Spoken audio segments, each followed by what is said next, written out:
Massive storms hit northeastern United States. A torrential rainstorm that brought heavy winds to the northeast, downing trees, flooding roadways, and knocking out power, continued to pour rain on New England on Monday. The ferocious storm led to near-record numbers of 911 calls in New York. New York City experienced the second highest volume of 911 calls ever. It received 65,000 calls between 11 p.m. Friday and 11 p.m. Saturday, second only to the 96,000 calls made during the 2003 blackout. Utility crews were making headway in restoring power. In New Jersey, more than 100,000 customers were without service Monday, down from a peak of 235,000. In Connecticut, two major utility companies said more than 57,000 customers were still without power, down from a peak of some 80,000. The storm, which carried wind gusts of up to 70 miles per hour or more, came about 2 weeks after heavy snow and hurricane-force winds left more than 1 million customers in the Northeast in the dark.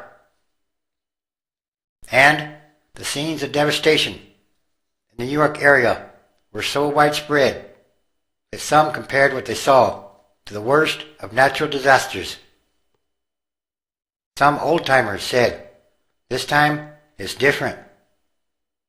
Nearly everyone had a storm-related tale, mixing inconvenience and a sense of wonder at forces that effortlessly ripped trees from the ground, roots and all, and there were many stories of loss and tragedy. By the time the worst of the weekend storm was over, at least 9 people were killed. Countless vehicles and homes were smashed. Scores of roadways were left impassable, and more than 500,000 homes had lost power, many of them to face darkness for days to come. On Sunday, the storm's lingering effects and the recovery it required became clearer. Utility companies raced to restore electricity and phone service. Residents in some New Jersey communities were forced to evacuate because of rising water levels.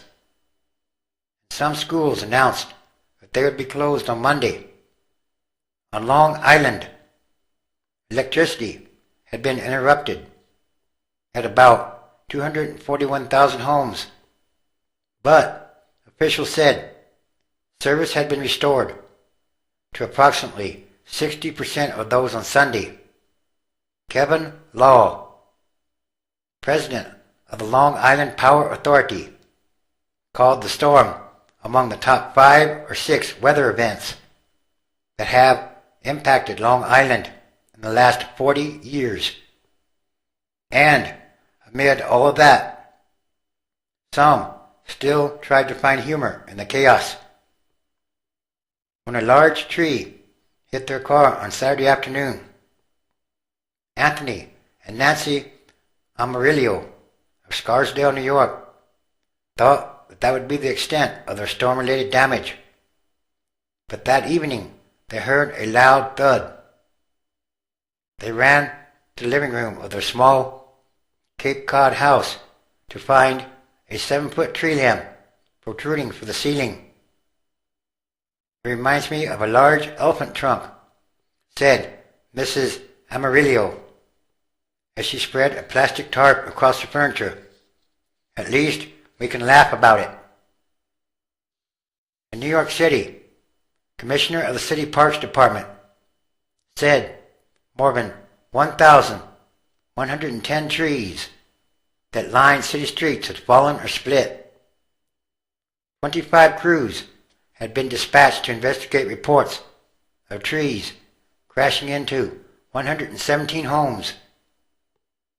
uncounted, hundreds and hundreds more trees and limbs fell in city parks, he said. It's quite bad. One of the worst we've seen in a long time, if ever. It's been a very active late winter for us. On Long Island, one woman, 73, of Brooklyn, was struck and killed by a tree as she left a family party in Bayshore. In Westport, Connecticut, another woman was killed when a tree limb struck her vehicle. The woman walking in Greenwich, Connecticut, was also killed by a falling tree. And in Hartsdale, in Westchester County, a man, 58, died when a fallen tree crushed his car, which then caught fire. There was no storm-related loss of life reported in New York City, but the damage was evident in the Midwood section of Brooklyn. A block of East 13th Street remained closed on Sunday afternoon as residents waited for the city to clear a giant silver maple tree that had come down, crushing 4 cars. Utility lines littered the street. Along 104th Street in the Hamilton Beach neighborhood of Queens, 9 power lines went down late Saturday. The street remained closed, and several blocks had no electricity. The headquarters of the West Hamilton Beach Fire Department, a volunteer force, was being powered by a generator on Sunday. The area, which is surrounded by water, floods frequently. Some 6 blocks were severely flooded on Sunday, with water up to 4 feet deep. It's been the worst I've ever seen, said a firefighter who lives nearby in Lindenwood. Con Edison reported that 167,000 customers in the city and Westchester County lost power at some point during the storm.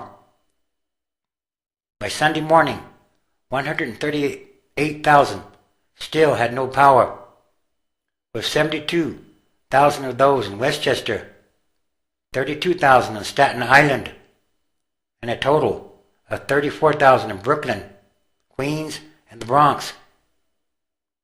Connecticut Light and Power reported more than 63,000 customers without power as of 9 p.m. Sunday. In New Jersey, approximately 148,000 homes had no electricity. Of those, more than 92,000 were in Bergen County. The area's highways and commuter train service had been mostly restored to full service by Sunday afternoon, but not before numerous horror stories unfolded, including a New Jersey transit train that was stuck for more than 6 hours on Saturday evening. Senator Charles E. Schumer said cities and states in the region, already stretched thin by record snowfalls, would need federal help for the cleanup. He asked FEMA to dispatch damage assessment teams to the area, and more damage in many other places. These are more signs of the end times transition days. Severe weather events, intense storms.